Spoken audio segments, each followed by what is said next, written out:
So, welcome to the Tuesday call, guys. Hope everybody's having a good Tuesday. We had a really good video on Sunday, which was all about pain and really being able to laugh at pain, enjoy pain, move through pain, not avoid pain, not run through pain. I noticed a lot of people. The initial comments were really good. People really enjoyed it. So, we wanted to do a talk on it today and really go in a little bit deeper because this really comes down to the stuff that I love to teach. I love to teach these principles that are a little deeper. You see, we're not an entertainment channel. We're a channel that's here to help you grow massively in your life, to become powerful. We're here to give you the deeper information to help shift your subconscious mind and to become the best version of yourself. And this is the stuff that people really need to hear. If we were an entertainment channel, we could just make up some really entertaining stuff, put some music, fast cuts, edits, make it really funny, and people would watch like crazy, go, yeah, and then they just move on. But it doesn't do as much for their lives, and that's not who I really want to teach. I want to teach you guys who are ready to change and have a big shift in your life. So that's what this is really about. So let's talk a little bit deeper about this topic of pain and what is pain and what does it mean. And I want to dive deeper into that. So good. I see everybody's on here. They're already commenting. That's awesome. Love the title of this live. Awesome, Brian. 3, 2, 1. Yeah, ready to go. How's your game going? Hi. Awesome. Good having you all on here. So what I find, and this was true in my life a lot. Throughout my life, this is probably so true in my life, it's ridiculous. Throughout my life, I was always trying to grow without experiencing pain. I was always trying to find a way around the pain. I didn't want to experience it fully. I didn't want to be in the pain. I didn't want to go through pain. And by doing that, this is going to sound funny, but I was in a lot of pain. I was constantly in so much pain by doing that. You see, the fact that I was avoiding pain tells you how much pain I'm in. It's kind of law of polarity principle. Because in reality, pain is an illusion. Pain is all created by attachment and aversion. It's the source of all suffering is attachment and aversion. So all pain comes from that. If you believe that death is a bad thing, you'll be terrified of death. If you believe that death is going to be painful, you're going to cease to exist. There's whatever your story is, that's what creates the pain. The death itself is nothing. Once it's done, it's done. If you believe that getting rejected by a woman is painful, then you've decided it's painful, and getting rejected by a woman will be painful. Even the fear, the thought, anticipatory anxiety will be painful. And so you'll constantly avoid rejection. Therefore, you'll never get what you truly want, which is a woman. So think about this for a minute. You are men. You are designed to handle difficult situations. Yet men today, we run from it. We run from our emotions. We run from our feelings. We run from challenges. And if you can get really good with rejection, you can start learning to laugh at it. You can start learning to make it fun for you. You can start learning to make it interesting. You can tell all your buddies about the way this girl rejected you and laugh at it. And the more you can do that, the better you'll be with women. It's the same thing with money. Have you guys ever met a guy who's made a ton of money and lost a ton of money and just been like, oh, well, didn't bother him. And then he makes a ton more, actually doubles what he made before. Because to him, it's just money. It's like it comes and goes, no big deal. But other people, oh my God, I lost $10. I lost $100. I lost $1,000. They freak out over it. And therefore, it's really hard for them to keep money in their life.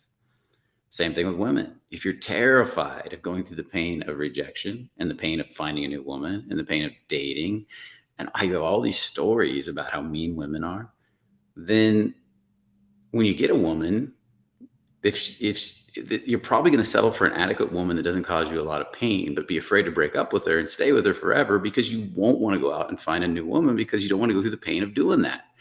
And you'll end up in an adequate at best relationship, probably going through life in a slow, numbing, miserable state. So hey, Ike, how you doing, buddy? So I want to invite you into this idea that you can handle pain. It's just an emotion. So take a moment and think about this.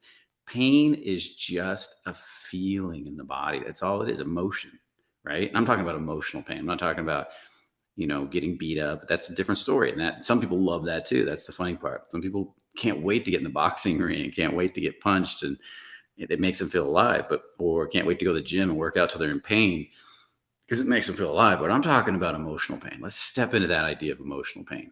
Emotional pain is really interesting because it's just purely a sensation in the body, yet it rules us. If I say go approach 10 hot blondes a day and tell them they're fucking hot, I just wanted to meet you, or hot women, any women, think about it. In reality, what could happen to you? Nothing. It's all a concept in your mind. Worst that can happen is they don't like you. They say, no, thank you. Or they say, I'm not interested. Yet your mind makes up all these stories. And so a lot of guys that are doing this work are bad with pain. They're just bad with it. And learning to be really good with pain, learning to enjoy pain, and learning to laugh at it turns the pain into what? In a weird sort of way, this kind of beauty. You see, how can you enjoy a really good movie that has a story unless the story goes up and down, it has all these arcs, painful challenges? That's what makes the story juicy. If you're going to go on a roller coaster ride, you got to have the downs with the ups and the ups with the downs. It's how it works. And when the downs contrast the ups, then you really get a rise from the ups. And when you reach this state where you're happy, you're kind of almost internally steady while your body is going on this ride of emotions, and you can watch the ride. That's when you'll really start to get powerful. You start to go free. This is when you'll be free from outcome more and more and more. Learning to be comfortable with pain sets you free from outcome. So it comes back to this simple idea. When you are comfortable with pain, you won't experience much pain. When you can laugh at pain, you won't experience much pain. Matter of fact, challenges will be exciting. Going to the gym and getting your body sore will be exciting. Getting rejected. Oh, she rejected me so good. That was so much fun. Going through a breakup, man, it sucks, but I'll make it work and cry a little bit, get out of it, but I'll get into the next one, and the next one's even going to be better. But when you are avoiding pain, when you're avoiding pain at all costs, you're going to have a very painful life. Life is going to suck. Think about people that avoid pain. Can you guys think about people that avoid pain at all costs? They go through their lives trying to avoid pain. What's somebody that does that a lot? Like, we got on one extreme, we've got people that step into a lot of pain. You got the people out there in the world like Jocko Williams, right? It's like, oh, let's step in, let's go be a monster. Let's you guys seen this guy, the Liver King? Let's go tear it up. They're just, but they love it. They're thriving on it, right? Who's that former long distance runner? Somebody write him in. They used to do the ultra marathons. He was a Navy SEAL also. Put him in the chat. I can't remember his name right now. I've got his book somewhere around here. That guy also, he's all about thriving in the pain. Now, I'm not saying you have to go to that level. I'm talking about approaching a pretty girl and getting rejected. I'm talking about going to the gym 3 or 4 times a week. I'm talking about getting up early in the morning and living a full life, David Goggins. Yes, that's it. Thank you, Kay. And so this is what it comes down to: is it's this idea that pain can be juicy. Matter of fact, pain's just a concept. So when it becomes juicy, is it really pain? Now you're using courage to slay fear. Is that painful or is it fun? Is it excitement? When you're using courage to slay doubt and worry, doesn't it feel good? When you feel sad in the morning, you get up and you push through it and you get out of bed anyways, and you go out and you get to the gym anyways, and you feel proud of yourself. Isn't that fucking awesome? When you see that beautiful blonde and you're like, I don't know if I can do it. No, fuck it. I'm going to do it. And you show up fully, proactively, like we talk about, not reactively. You show up fully and say, you know what? I'm nervous, but look what you're doing to me. I just had to come talk to you. I'm shaking right now. Think about how much more proud of yourself you are. Think of how good that feels and how much that grows you. And that's what I'm talking about. This transmutive force, going to the gym each week and building, bigger chest and working out and being sore in the morning. But it's this good sore, right? Hormesis, going at hormesis, like getting in a hot sauna at 180. This guy was talking about, he gets his sauna up to 100. I think he's the hottest he's got. It's just like 192 the other day. And getting your hot sauna and just sitting in there 15 minutes, a half hour, and it really pushes your boundaries. But and you could say that's a toxin to the body because it's pushing the body outside of its natural element. But then the body adapts and gets stronger. And the more you do it, the more you relax into it, the more comfortable you get with it, the happier you become. You look at how we thrive on something like Burning Man, right? Like, God, people go to Burning Man. We go out into the dust. We have to wear a mask. We're in the heat. We're sweating all day. You're bathing. A lot of people are bathing with baby wipes mixed with vinegar so their skin doesn't crack. They're up all night. They're dirty, and it's like a week of just living in this dust and dirt and trying to and surviving and being a mess. And people report never feeling so more alive, feeling full of life. Yet we get all these creature comforts like a beautiful home, and we start to become zombies, right? We thrive on this idea. Let's take it a layer deeper. I just went to Costa Rica. I stayed in a place with no air conditioning, no hot water. I had cold showers, and it was hot as fuck all day. And I would be out in the heat and then walk down the dirt roads, and it was dust in your face all day long. It's like a mini Burning Man, and then burning your feet on the sand and running from place to place. The transportation was like all really difficult around there, and every day it was just thing after thing after thing, pushing ourselves, pushing our boundaries, getting up in the morning, taking that cold shower, rushing out to the beach, and then you're surfing, you're jumping off waterfalls, and the waterfalls would give you a big ass bruise, and you get smacked, and again, you never feel more alive. But you get in an air conditioned house with your TV and your perfect bed, and after a week, you feel kind of, you need to go out and challenge yourself.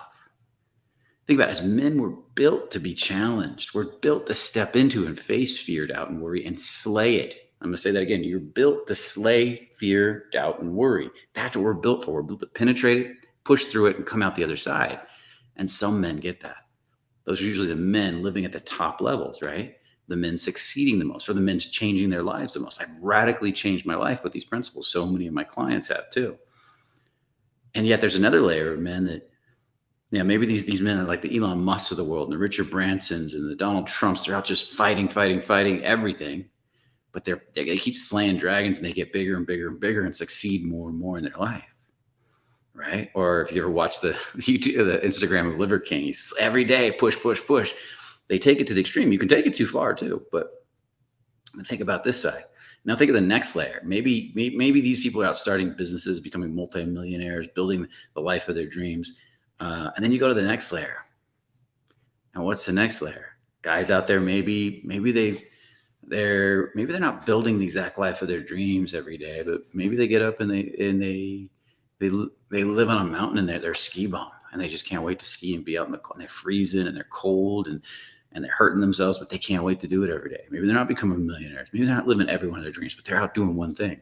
Maybe they're on a basketball team and they can't wait to get out there and play that basketball game. Or maybe they're on the number one winning softball team. I know a guy that was on the number one winning softball team, and he gave it up to start a business, be a multimillionaire. He had to give up one thing for another. He loved it, but he said, I have to give that up. But again, he's out pushing himself, training. He said we were out every day practicing. That's why we were number one. We practiced every day of the week. And that's another level, right? Maybe you just go to that. Maybe you thrive. Like I love going to my gym up the street. I'd be there right now. If it wasn't with you guys, I'd be at the pit, and then I'd be doing the hot sauna and the cold plunge and sitting in that cold plunge for 3 or 4 minutes, 5 minutes, and working my way up. Eventually, we're going to go cut some blocks of ice out and go out into the ice like Wim Hof. And maybe I'd be doing that, right? This is the stuff that makes you feel alive, right? I go out in the freezing cold, shovel the snow. I feel alive. Or it snowed a little bit today, but it's mostly nice. Going out in the extreme heat, pushing your boundaries, feeling alive. We didn't used to have heaters and air conditioners all the time running, man. We become so weak. And then you go to the next level guy who's got his 9-to-5 job that's comfortable. They get a comfortable paycheck. I don't have to go out and risk it. He wants to go start a business, or he wants to go join a basketball team, or he wants to, I don't know. He wants to go take a jiu-jitsu, but he doesn't. He watches it in movies. He goes and watches the latest John Wick movie, and next thing you know, he wants to learn jiu-jitsu. He wants to learn to shoot a gun. He's all excited, but that only lasts a few days. He gets his sense of playing with tension and stepping into pain and slaying that pain like a dragon from a movie. Sitting with his popcorn, his air conditioning, his comfy seat. He's a badass in his mind, but he's not going out and doing it in real life. Wouldn't it be more exciting to get on the mat and train in jiu-jitsu and maybe have to tap out 1,000 times, but really live it, than it would be to Just watch it in movies. I mean, I guess if that's what you want to do with your life and you're not going anywhere. I mean, watching movies here and there is great but that you earn that, right? You work really hard that week. You go out, you hit the gym, you eat the way you want, you build the life of your dreams, and then you earn time to relax. And you and your girlfriend, you cuddle up together and you bond. And that's healing time. That's nurturing time. That's growth time, right? That's recovery time. But if you don't earn it, you don't go slay some demons. You don't go step into pain and slay that pain because pain's not really pain. It's just an illusion. It's just challenge. It's a form of challenge. And come out the other side, then it doesn't feel good to sit there and take that break. It doesn't feel good to sit there and relax. It feels unearned. Imagine not working all week and then taking a vacation. Now imagine working your ass off, slaying a bunch of dragons, stepping into challenge, making shit happen, and then taking a vacation. Which sounds better, guys? Which feels more alive? Which feels better? So feel this. My old teacher used to call it the curse of the middle class because the middle class values comfort and security and avoids pain at all costs. If I can avoid pain, I'll do it. Like they graduate. This is how he used to talk about it. You graduate from high school, college. They graduate from high school. They want to go and travel the world. They're like, no, go to college first. You need to get this degree. Okay, I'll get this degree. They graduate from college. No, don't go travel the world yet. You just got this degree. You need to apply it right away. Okay. After a couple of years, earn some money, save those. Okay. So now their life is kind of getting complacent. Now they've got this job. Well, now you've just built some seniority in this job. You can get a raise. You can go to the next level. Why don't you do that? And they're like, no, but I really want to travel. But look what you've done. And you can keep making the secure decision so they don't have to feel pain. But in a weird sort of way, that secure decision is creating more pain. It's just this slow hum of background pain that takes its toll over many years in the form of frustration and ultimately depression. Because they're not living their purpose. They're not living a sense of expression. And so the people that are avoiding pain are in the most pain. How many of you out there fit into that category? How many of you out there really feel like you're in a lot of pain because you're not out there taking risks, because the risks scare you, you're avoiding the risk, but then you've got this average slow humdrum of a feeling running in the background. It's eating you up. I was like that. And I was like that just recently. Every level, it happens again. And it happened to me again. And so I finally got out and I bought this house and I moved and I traveled to Costa Rica and I got some more travels in me and I started to take more risk and I feel more alive again. And it's been absolutely beautiful. And now we're about to decorate the whole house. We're about to make massive changes. This whole house is going to be amazing when it's done.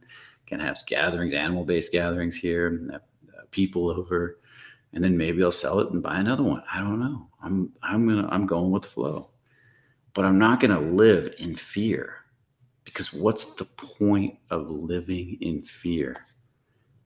I mean, do you want to get to the end of your life and look back and say, there's all these things I didn't do, but I had a good, secure job that paid me a nice retirement. And I lived in the same place my whole life and I didn't travel much. I took my 1 or 2 vacations a year with my family and a lot of them were staycations because I didn't have a lot of money. And I did what I was told to do because it was the right thing to do. I lived a perfect middle-class life, average all the way.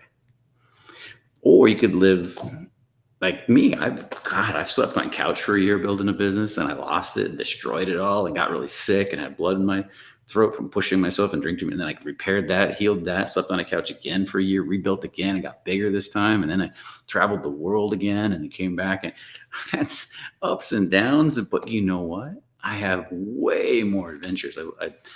For years before COVID, I was in Europe at 2 to 3 months a year. Living in Europe pretty much, had all kinds of friends over there. I'll go back and hang out with them for a bit. Lived in Ukraine for a bit, it's more like I had a place in Ukraine that I stayed and traveled to. And I love everybody that I miss over there in Ukraine. Bless their hearts. I hope they're doing well. I've been checking them on their Instagrams. They all look like they're okay. But stuff like that,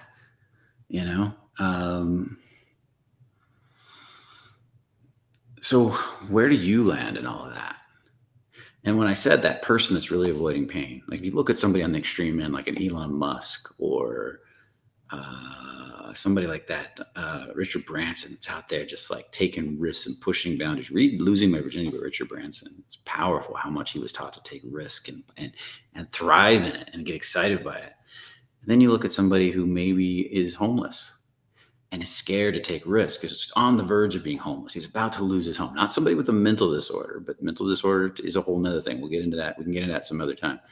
But somebody who is just scared, terrified to take risk, and they're just about homeless, or they live in their car for a bit, or they live on a couch like I did for a bit, but they're not doing it because they're trying to build something. They're doing it because they're afraid to take action. And the more they're afraid to take action, the smaller their world gets, the smaller their money gets. Because when you're afraid to take action, you get stuck and you can't create value. And the more you get stuck and avoid, the more all that pain just piles on top of you. And you live in this chronic heaviness all the time. Okay. But when you break free of that and you stop being afraid of losing everything, sometimes you might need to lose some stuff for a while. I had a car repossessed once, and I love that truck. It was a truck, actually. I love that truck. But it was one of the best things that ever happened to me. It was one of the things that started to break me free, because I tried to go start a business with a bunch of guys and it all failed. And it didn't work out. In the end, I let it go and I started something else. And I started something else.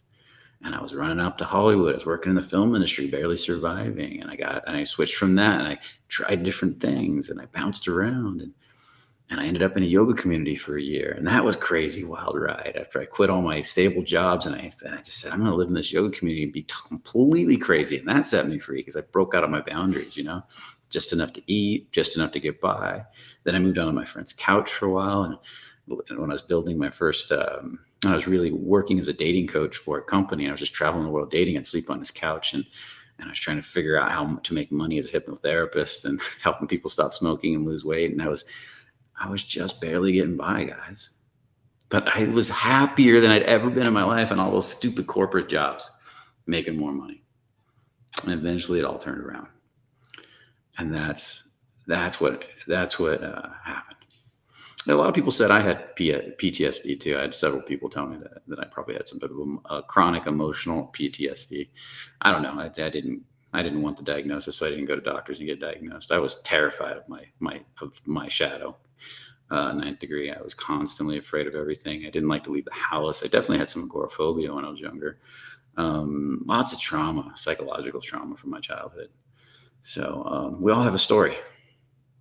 I had a story. I could see my stories. I just said, oh, there they are. Now I'm going to slay those.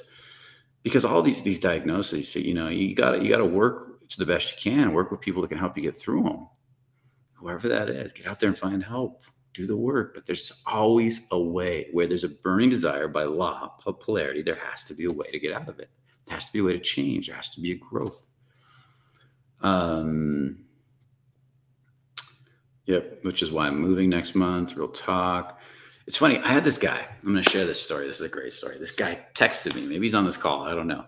And he said, and I said, what would you do if you were fearless? I said this on my Instagram. Brian Bajan is my Instagram. The Fearless Man is the company Instagram. I'm going to be starting to post a lot of stuff on there down the road. I got a plan for that. That's going to link it to the YouTube channel. It's going to be a lot of fun. So go check it. Not much going on there right now, but he saw one of my posts and it said, and so everybody subscribe to my Instagram if you want to see those posts. So he said, if I wasn't afraid, I'd move to Australia. And I said, well, then why don't you? Well, because I'm in college. I said, okay, how much longer are you in college for? 2 more months. I said, then buy a ticket right now. And he said, what? I said, buy a ticket right now. And for when you graduate and you fly to, maybe you stay there 2 or 3 months and decide if you like it. He said, I can't do that. I said, why not? You're going to be graduated. You won't have a job. You won't have anything to do. Just buy a ticket. And he went, okay. And that's all it took. Now, usually I have to talk to people. He went and did it. And he sent me a picture of the ticket on Instagram, DM. And he said, look, I did it. I'm shaking right now. I'm so nervous. And I said, yeah. And now the next 2 or 3 months in college are going to look radically different to you, because now your mind's going to be thinking the whole time about the experience of this amazing trip that you've been dreaming about, and not thinking someday. It's going to change your whole relationship to life by making that commitment today versus waiting to the last minute thinking about it. Because all this, your subconscious mind is going to be working on what's going to happen, how it's going to happen, not if it's going to happen someday. Do you see the difference in those types of tension? One's a reactive tension, one's a proactive tension. He is now in a proactive tension. So if you're on this call, let me know. That was great, man. Okay. So, real talk, bro. I love that. You changed my life. Thank you, bud. You're welcome, Travis. And Hawkins. Hawkins is awesome. I love Hawkins. I love Lester Levinson too, which most people don't know this, but Lester Levinson was one of Hawkins' early teachers. And Hawkins doesn't talk about it. There was some type of falling out that nobody ever talks about. I don't know what it was about. I guess good teachers. They're both great guys and great teachers. So I guess, they can all have falling out, whatever it is. So Lester to me is the bomb. I've always loved Lester. My old teacher, Carl, he was great. He passed away. Carl Wolf, awesome. He pushed me a lot. Man, he challenged me to get outside my box. He pushed my boundaries. He was hard as nails on me. He was not nice to me all the time. But he got me to wake up and get out of my head and start flowing. I've approached hundreds of girls. Whoa, just lost you, buddy. Let's go back to that one. I want to hear what you had to say there. Where'd you go?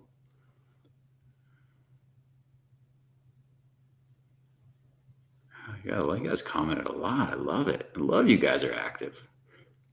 Okay, there it is. I've approached hundreds of girls and I've been doing 4 hours of meditation every day for the past 6 months. This is dedicated, great tale. And I still don't feel comfortable in public and women are still not attracted. I don't understand.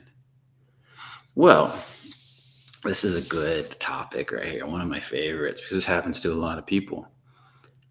Why are you approaching the girls? To get tail? Great tail? To get laid? To have fun? To be giving or to take? To be free or to get something? Anytime you're going for a goal, the goal is to get free of the goal, to release all the attachment and the aversion to the goal, to go forward and learn to have fun with these people, learn to laugh with these people, learn to joke with these people, and stop. If all you're doing is talking to hundreds of girls hoping to get laid and looking into the future and how you're going to get into the bedroom, you might be ingraining a bad habit. You can want and choose to have great sex, and you can set up the predisposition or the not predisposition. You can set up the probability that sex will happen by being flirty and sexy and having fun and saying, I want to have sex with this girl, but you got to release all attachment ultimately and just have a good time and be giving to people. And then the girls that want to have sex with you start to lean into you and you start to lean into them and it happens. But if you're attached and I got to get this one, I got to get this, I got to make this girl laugh. I got to make this girl smile. Versus just having fun and giving away fun with no attachment. That should be the goal. Giving away turn on with no attachment, giving away sexual charm with no attachment. And constantly letting go of the attachment, they feel that chase, they feel that attachment, and sometimes it just makes things worse. Are you going free, great tail, or are you stuck? Are you trying so hard to get a goal, you're just getting frustrated and angry? If you're frustrated a lot, then you're not releasing the goal. You're in frustration. You see, you should be able to have fun today, whether you get laid or not with women. You should be able to go out and have fun today, whether the women have fun with you back or not. That's the goal. And then as you start to have more fun, true fun, not fake fun, not lying to yourself fun, not reactive fun, you start to get more solid, you start to express more. That's when things start to change. Now, we get a lot of clients in our workshops that are just disembodied. They can't feel their emotions. They can't relate to their bodies. And that's where the work begins. Learning to feel you, learning to express through your body, through your emotions, through your heart, and learning to be a real human being again. Because it's very easy if you've had a life of pain like I did to become a numbed out doorstop, like just numb, and then not be able to communicate with people and have no expressions, no emotional expressions, no facial expressions, and then the women don't trust you. And then you're on top of that, you're trying to get all the time, and they can't, and then they constantly let that go. So I applaud you in doing what you've done. Now, the key of all of this is to set you free. Not to get women so you feel good, but to be setting yourself free so you feel good whether you get the women or not. And that brings the women towards you. I know it's an oxymoron, but that's the way everything good works. Okay. And if you're disembodied, you got to do embodiment work. You got to learn to feel, because if you're just modeling people, that's what the meditation will help with that. But that's where I'd be doing moving meditations and expression work and all that stuff we teach and all the basics. I've seen, and think about it this way.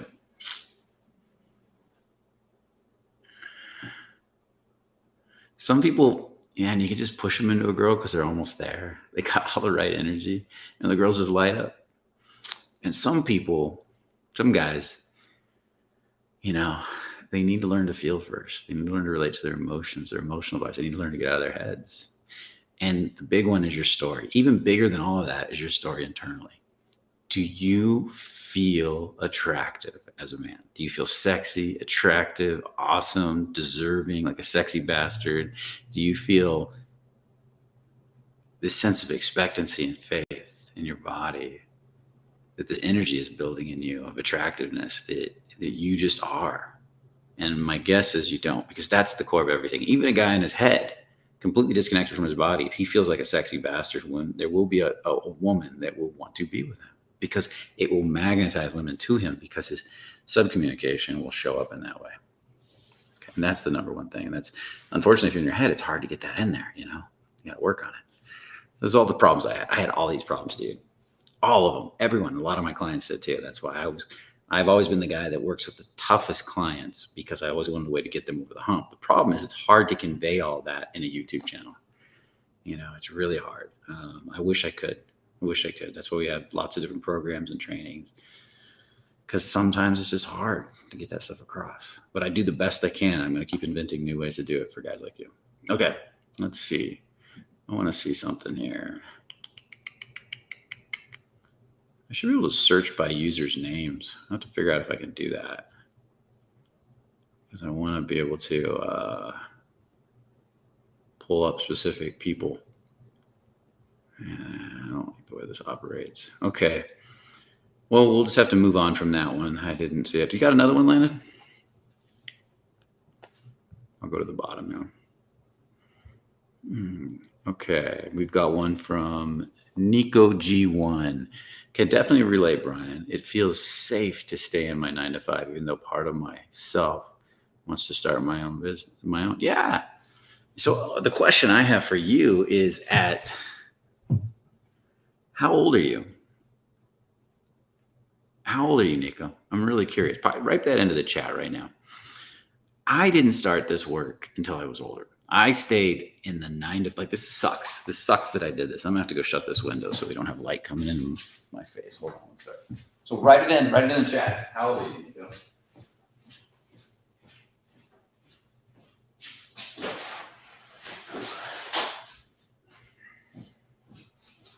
That should help it.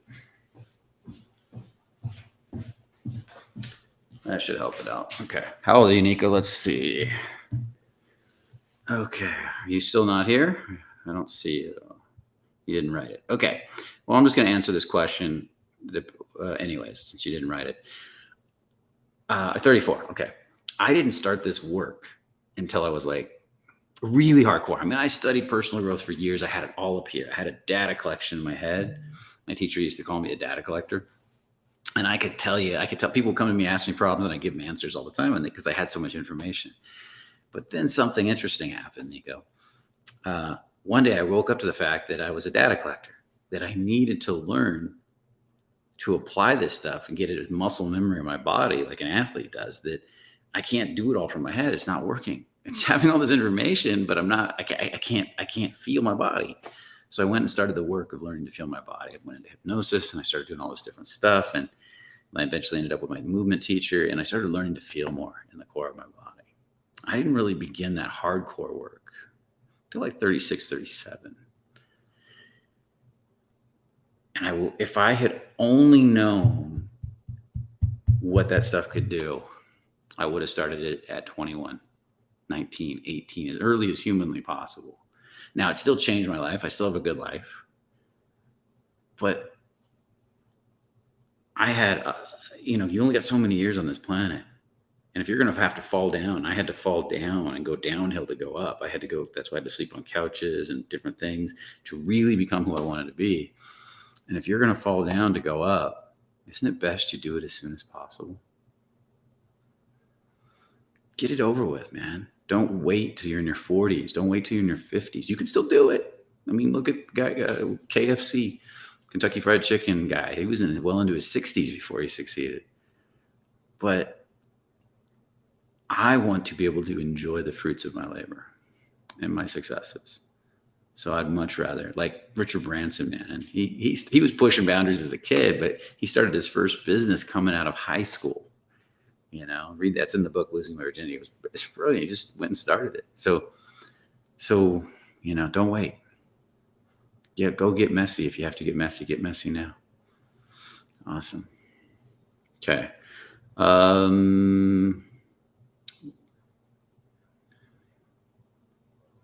It's good to get old. Some don't see it. Kay wrote. It's true. There's nothing wrong with being old. Matter of fact, I plan to be the youngest 80-year-old on the planet. I'm getting more fit right now than I've ever been. I'm putting on a lot of muscle mass. I'm getting thicker. My abs are getting thicker. I still got some fat to lose, but right now I'm eating a lot to put on mass and size. And I've seen you guys commenting in the videos and a few videos about how much bigger I seem in the videos.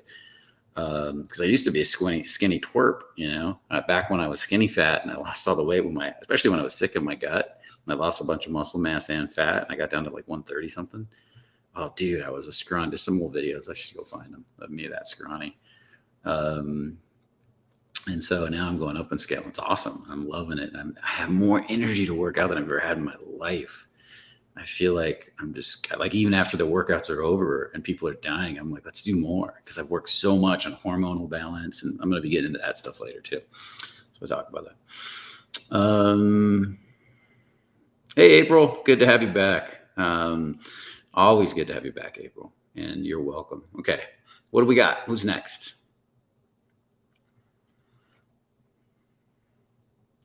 Don't chase pain to grow. There's already pain there. Just accept what's there.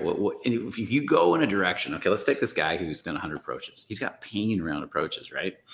He's got pain around going out and meeting new women and meeting the girl of his dreams. He's got it right there. All he has to do is start to see inside the pain. The pain is, think of it like a nut or the hose. And then inside is the flow, the emotion, the water flowing, or the meat of the nut, or the electricity in the wire. What he's got to do is, instead of walling off and pushing, he's going to have to learn to get vulnerable and feel some of that emotion inside. Open the nut, open what's inside, and then welcome it, and then learn to appreciate it, love it, have curiosity about it. How can it teach me? How can I grow? What do I need from it? And then new realizations will be birthed out of that. That's the revealing process. Things will be revealed to you once you open up, and then let go of the attachment and the aversion to the pain. Let go of the pain. I need to let it go. I need to change it. I need to fix it. And just respect it. And then it starts to transmute. Law of transmutation kicks in, and that pain turns into actually self-love in the end, beauty. And you start to see that. Okay. So don't chase pain. Just, like I can go to the gym and get some physical pain. Sometimes emotional. I might go and beat myself up when I look in the mirror because I don't have 6-pack abs yet, right? Little voice in the back of my head. Why don't you have 6-pack abs? And you just welcome that, and you play with it, you dance with it, and then you start to laugh at it. You disassociate from it. You start to let it go, and you go to the next thing. I've got a messy house. I don't like messy houses. It's not put together. Look at this place. This is challenging my reality. Look at all my boxes over there. Let's see if we can. All right. It won't be done for a few weeks because the people that are going to do it aren't here yet. So I got to live in this. It's teaching me. So I just welcome it and accept it. How about the buying of this house and all the money I spent getting it all perfect? I really didn't want all this in my house. I wanted to keep it minimalistic, but I have some other ideas. We might sell it for profit and buy it. And I want to stage it so I get the most money possible. And life took me in the flow of the direction of all this stuff happening, which forced me to spend a bunch more money. But in the end, I should make more money. So I figured this is the direction life's taking me. I'm going to go with it and see what happens. Maybe I won't even sell it in the end. Maybe I'll fall so in love with it. I'll live in it for a while. Maybe I'll rent it to people that are coming out here to buy real estate. That was one of the things we were talking about. So there's a lot of possibilities that are happening. And I'm just going with the flow. I'm riding it. And if it takes me out of my comfort zone, all the better. I'm not chasing it though. It's just kind of, it's what's flowing up inside of me. And then I'm welcoming and dancing on it. Just like a surfer doesn't chase the wave, he gets in time with the waves and rides it. Okay. Okay. What's next? Okay, let's see. CS, some of your names I can't even get. CSF and N. Okay, I'll leave the name out on this one. Should I maintain the interaction with girls who are bitchy and testing a lot when I approach them? I don't understand if they act like this because I'm not solid enough or because this is who they are. Well, it could be several things. Girls will get bitchy when they just want you to go away because they're not interested sometimes. But they usually often get cold or numbed out. If they're poking at you and investing in you and being bitchy, there's probably something there though. They're maybe you're too cocky and they're challenging your cockiness to see what you'll do and they're dancing with you. If they're shutting off and pulling away, maybe they're not interested. And I've seen guys turn that around too. Where they crack a joke, say something's fun, and then they get the girls to open up. So there's a lot of reasons women get bitchy. They might be attracted to you. I mean, they're testing you. They might be wanting you to go away, but that's usually they just get cold and pull away. They might be feeling insecure, and so they're putting up a little a wall because they are attracted to you and insecure around you because maybe you seem too cool. I've seen really good. I don't know if you're a good-looking guy, but I've seen really good-looking guys that try too hard. They're really handsome, naturally grounded, masculine males, and they go up trying to do all this cocky, funny, and humorous stuff, and the girls, they overwhelm the girls. You don't understand, they're human. They get scared, they get nervous, they get cold, they get all kinds of things happen. So the question I have for you is: are these women pulling away? Or are they leaning in and getting bitchy with you? Is there, and how often is it happening? A lot, and talk a little bit more and see what happens. See if they pull away. Learn from it. Sometimes all you can do is play with it and learn from it a little bit. When you're dating a girl, she'll still do this. She'll get bitchy all the time. And the reason she'll do that is severalfold. She wants to feel your masculine energy. Maybe I've been bringing it on that day and it turns her on. Maybe she wants to have sex, so she's bitch poking at you in a flirty sort of way to get you to open up. Maybe she's mad at you because you're being insecure and she wants to see your masculinity. Like in some insecure place, she's poking to see if your masculinity will show up, and you'll get courageous in the face of that, and then she can relax again and see, oh, my man's still here. He was just having a moment, and so I helped inspire that part of him to come out. Learning to see the difference between these is huge, and maybe I should at some point do a video on that, the differences of different types of testing, and bring in some women to kind of play it out. That would be fun, because there's so many different ways they test. And there's different ways insecure women test from secure women. There's different ways women who are really secure and just seeing what you're made of test versus women who are insecure and curious whether you like them and are feeling like you probably don't, and I don't know what to do. It's all different. But they use subtle communication and indirect communication, confusing communication, for lack of a better term, to figure out what you're feeling and what you're made of. Women do this all the time. It's part of their art form of them, because they're so good with the subtle. They can throw out one little thing, and how did he react? What is he thinking? Throw out another, how did he react? How is he thinking? And this is feminine energy, not necessarily women, because feminine man might do the same thing. And because if a woman walks up to you, think about it, in a bar and says, "Are you confident? Are you masculine?" What are you going to say? Maybe, yeah. Well, she'll walk away. But if you say, yeah, I'm confident, how does she know it's true? She has to read your subcommunication. You need to do things to stimulate your subcommunication, and then see if you're congruent or you can handle it. And then that either makes her more attracted or less attracted. I remember walking into this bar once, and there were these two hot women, and guys would walk in, and guys would walk up to them, and these women would start flirting immediately with every guy that walked up to them, pretty much. And the guys would always, you could see the guys say, "Oh, these girls like me." You could see that then as these girls turned up the flirt, they really turned it up and get really kind of sexy with them and turn up their sexual charge.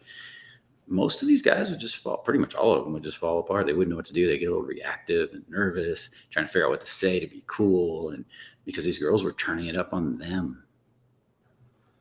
And then when the guys couldn't handle it, the girls would go, okay. And then just shut off the energy cold and turn and walk away.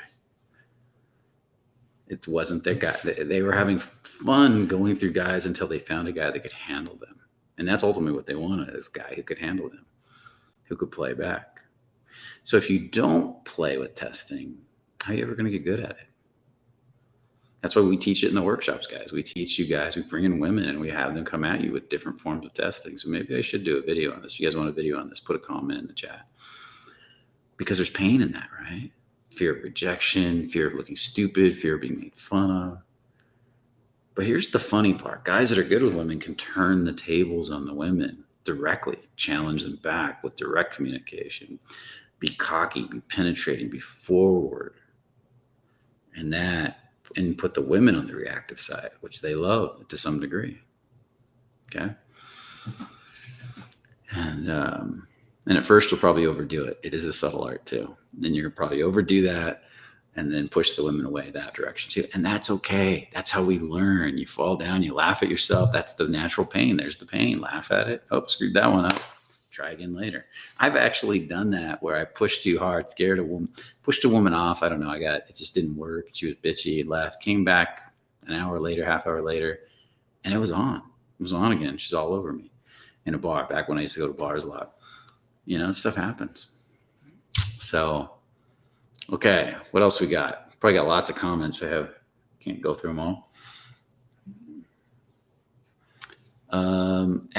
This is from Nico again. What age were you a yoga teacher I was never a yoga teacher.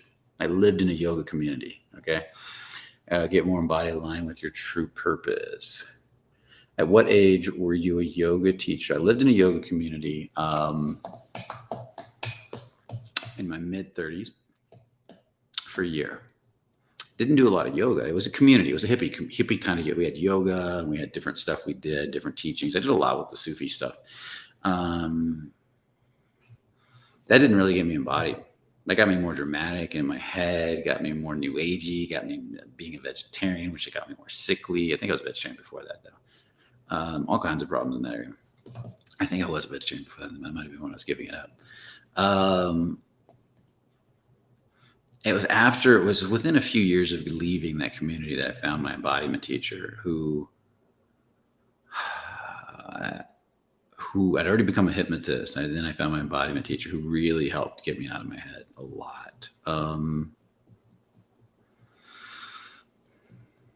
And I got past all this new agey hippy dippy shit because he wasn't into it. He had done all that when he was younger too, and he had to step out of it to create a successful life himself. So it's not that there's not value in some of that stuff, but we tend to water it down and make it fluffy and make stories about it. We kind of screw it up. I still like chakras and energy and all that, but I like it on a pragmatic, practical level, not on this woo kind of level, if you can't kind of in some way experience it for real and see it, feel it, experience it in a grounded, rooted, connected to the earth sort of way and be able to explain it directly, and it's all hippy dippy and it's up here energy, then I'm not interested. It doesn't mean it doesn't have value. It's like if you take the old sadhus, right? The old yogis from way back when, those guys they experienced a lot of pain. They pushed their boundaries. They pushed they pushed themselves hard. And then you get the storefront yogis. They're nothing like them. It's not even the same stuff. I was dating a girl who was a yogini in Ashtanga, which is pretty hardcore yoga. It's about as hardcore as you get. And man, she worked her ass off every day. She's carnivore too. I thought that was awesome because most of them were vegetarian. She's like, it didn't work for me, so I don't do it. She eats carnivore. She'd work out. She'd do yoga 2 hours a day. Then she'd do movement, work out, and lift weights. And she was a beast, man. She was a beast, and I have so much respect for her. So she used what worked for her. Okay, what else do we got?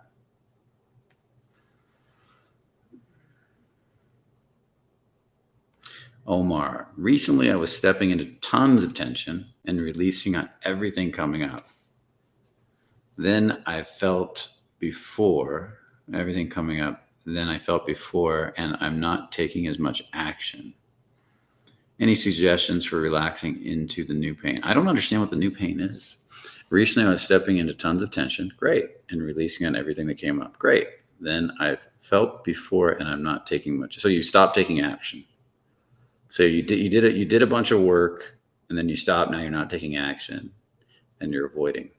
Did you step into too much tension too fast? That would be my guess. That you push, and you burned yourself out a little bit, and now your body wants a break.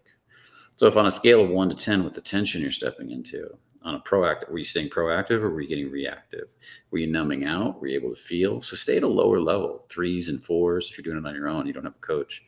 A little bit at a time so you can stay open. You got to associate what you're doing. Hear this, everybody out there.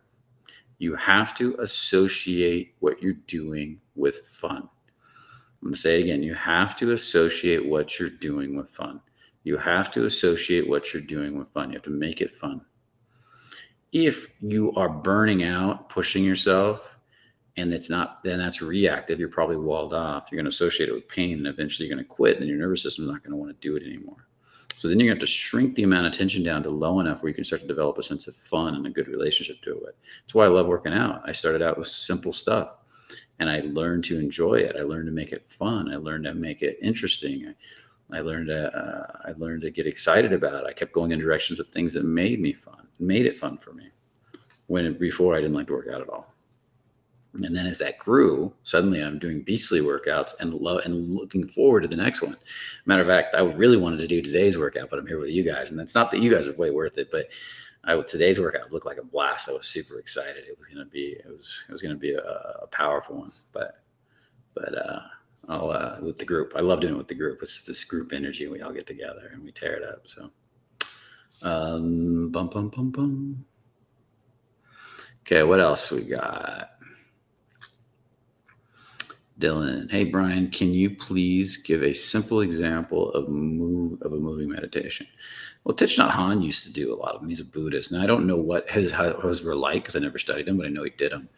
But if I can get into it, and I did it this morning, if I get into a deep meditative state and I'm feeling really good and my heart's opening, I'm feeling a sense of expectancy for all my goals coming to me, and I'm feeling solid, then I'll start to, and you won't want to at first because you'll be so deeply, if you're really good at getting into meditation, you'll be in this deep state of feel good. But then I'll start to move and express through my body. And there's different ways. I want to express through my back, my grounding, my heart, drop it down into my stomach. And I want to just move different parts of my body. Anywhere that I feel numb or closed off, I'll move in it slowly, exploring it, grounding it into the ground, grounding it above me, getting energy flowing through it until it opens up, until I feel that same sense of presence move into that part of my body. That's the best way I can describe it. And I go through the whole body. I may not in one morning go through the whole body, but over time I've worked. Like I have week-long programs where I'll work on each part of the body and connecting them up and developing more feeling in each part so that you can move at deeper and deeper levels. Very slow movements. Like I'll go here, and if I start to feel it disconnecting from the earth, I'll open it back up until I can feel all the way, and then up and out the top of my head. I know how the energy is supposed to flow, so I get used to feeling that flow through my body and working it out. I stay away from, in the beginning, stretching. Yoga's great, but the problem is we become competitive. We want to have a deep stretch more than we want the feeling, and that can happen. You can get really flexible with no feeling. Lifting weights, for example, is great. But if you haven't developed a lot of feeling, you can actually use weights to numb yourself out. So, but once you've developed a lot of feeling, you can use weightlifting or yoga to amplify the feeling. And that increases everything again. And then releasing amplifies. Every time I get some place of resistance, I do releasing to open that area up more and get more energy flowing through it again. That then develops more feeling in my body, and the way I move has more feeling. The way I communicate has more feeling. And then when I talk to women, they feel me more and they get interested in who I'm being more because I have so much more going on inside me, emotional availability without being a victim. If you start to cry, that's okay, because you will. Like somebody will be moving their heart or their hips and then burst into tears. That's fine. And just keep welcoming the tears and knowing you can handle it. You're a man. You can handle it. You're human. You can handle it. You're built to feel sad and hurt and process that. And then eventually you'll start laughing at it.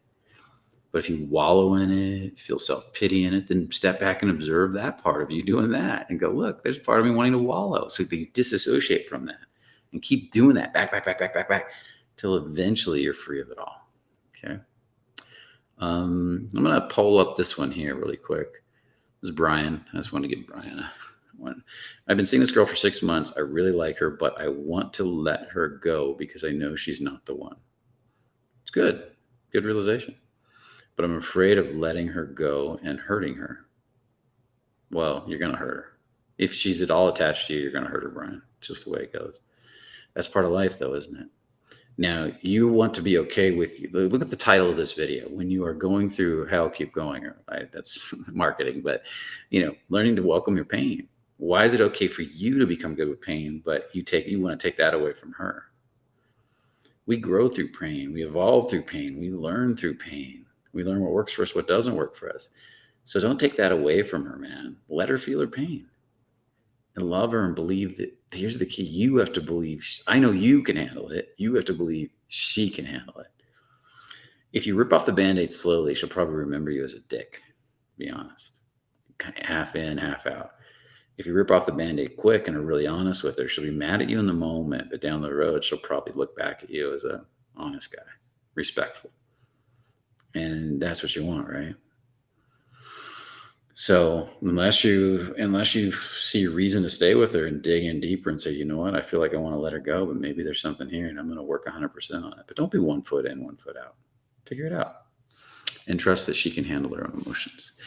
If she can't, then she needs to go find somebody besides you to work with.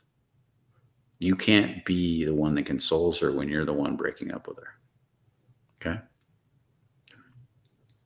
Okay. What else do we got? Let's see what the time, 7:00. Okay.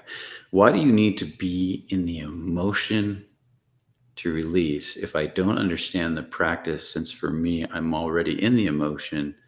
It's in my subconscious and I'm living it out. Well, most of us are, this is an interesting question. Most of us aren't really in relationship to the emotion. We're not observing it. We're either attached to it, identified with it. It's compiled into our subconscious mind. We're not in relationship to it. You have emotions from a lifetime of feeling buried in your subconscious mind. You've pushed down, pushed down, pushed down. You don't want to look at like a volcano. And you can't release something that you can't observe. I'll say that again. You can't release something you can't observe, welcome, witness. You have to learn to witness it as a feeling or an emotion, and then you want to separate it from you. You want to look at it, step back farther and say, oh, there's sadness. It's not I am sad. There's this experience of sadness that's been stored in my body, and I can watch it, how it goes up and down. It's in my heart and it pulls on me. And can I stop making that right or wrong? Can I stop making that good or bad? Can I stop trying to want to get rid of it? And once you can accept it and say, you know what, I can handle this sadness, that's when you can actually let it go. But if you try to let it go because you want to get to the next thing, because you want to get rid of it, it's an oxymoron. Again, it won't go. It won't go until you're okay with it, looking right at it, stop making it wrong, stop burying it in your subconscious, stop trying to avoid it. And then it'll naturally just start leaving. It unwinds itself. So say yes to it all. Because we as humans, we can bury this stuff down forever until you ever see those humans really hard and rigid and tight and they're not feeling anything when they're old. They've buried so many emotions in their body, And sometimes when people first start feeling, they cry because there's all this grief coming out of them. Don't make that wrong. Don't make that good. Don't make that bad. Don't play the victim. Don't wallow. If you do, watch yourself do it and just keep moving through it. Okay. And read the book Letting Go, or get one of our revealing programs to help you understand this better. Or watch some of my basic videos on YouTube that I've got on there and releasing it. This K Road, how do you release properly? Watch one of my basic YouTube videos. I don't know if Landon's got one that you can pop up, but I'm not teaching a course on releasing tonight. So get the Hawkins book, Letting Go. Get Sedona Method by Hawkin. These are all great ways to start learning to release. All the steps are right there. Okay.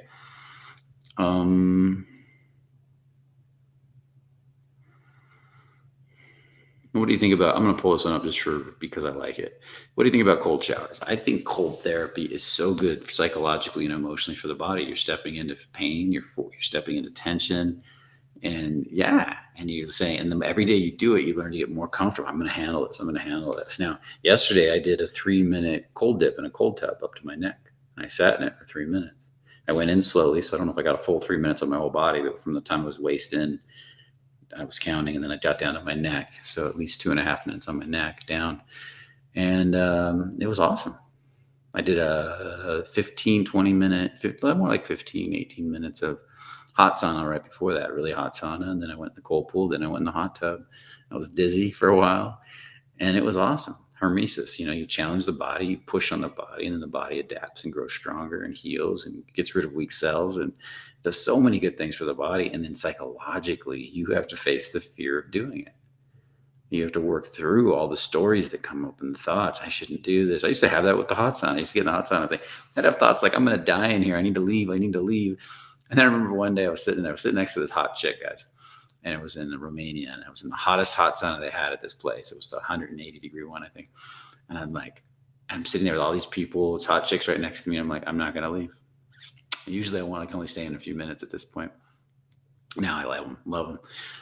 And I'm watching everybody, and I'm looking at everybody's looking around. I can see people want to leave because they're putting on a performance. And I'm like, I'm not going to be the first to break. I'm not going to be the first to break. Usually I want to break. And I had this thought in my head, and it went, you're going to die in here. Because I felt like, I can't breathe well. And then I thought, well, I don't think I'm going to die, because otherwise they wouldn't let us in here. And if I fell over, somebody just dragged me out. There's like 20 people in here. So it's probably not likely. But if I'm going to die in here, okay. And the moment I said that and meant it, and a lot of it was the motivation, was not looking stupid in front of this hot chick, to be honest. But the moment I said that and meant it, my mind relaxed. I could breathe better. And I suddenly could stay in there for a long period of time. It was no problem at that point anymore. And suddenly people broke, started running out. More people broke, started running out. And I was like so amazed at how much more comfortable I'd become. I didn't want to leave. And I just sat there. And then something amazing happened. Well, not amazing, but then finally the hot chick looks at me and goes, you want to get out of here? And I was like, if you want to. But I realized I was finally comfortable. The amazing part was the fact that forever I have been bad at these hot saunas, and suddenly I loved them. And it was like in a second with one big release. And it was cool. I loved it, man. So super good for the body. Okay. Okay, we're going to take one more for the day. I'm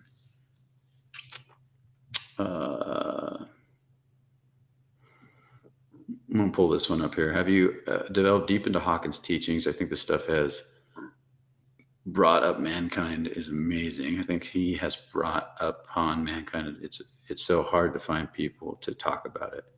Yeah, I've listened to his audio. I was listening to some the other day. I've read some of his books. I really love Letting Go. It's my favorite. Power versus Force was the first book, of course, like everybody I read. Eye of the Eye, and I think I read some of Eye.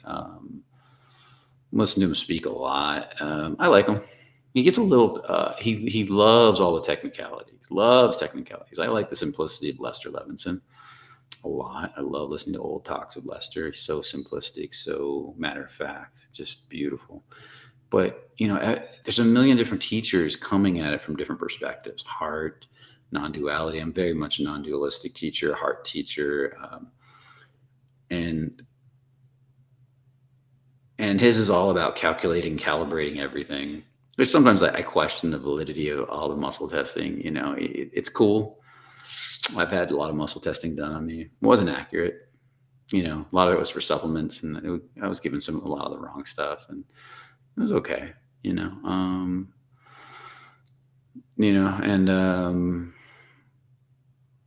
I know they say, oh, it's a level of consciousness of the teacher, and I'm sure there's truth to that. The higher and more conscious the teacher is, probably the more accurate it is.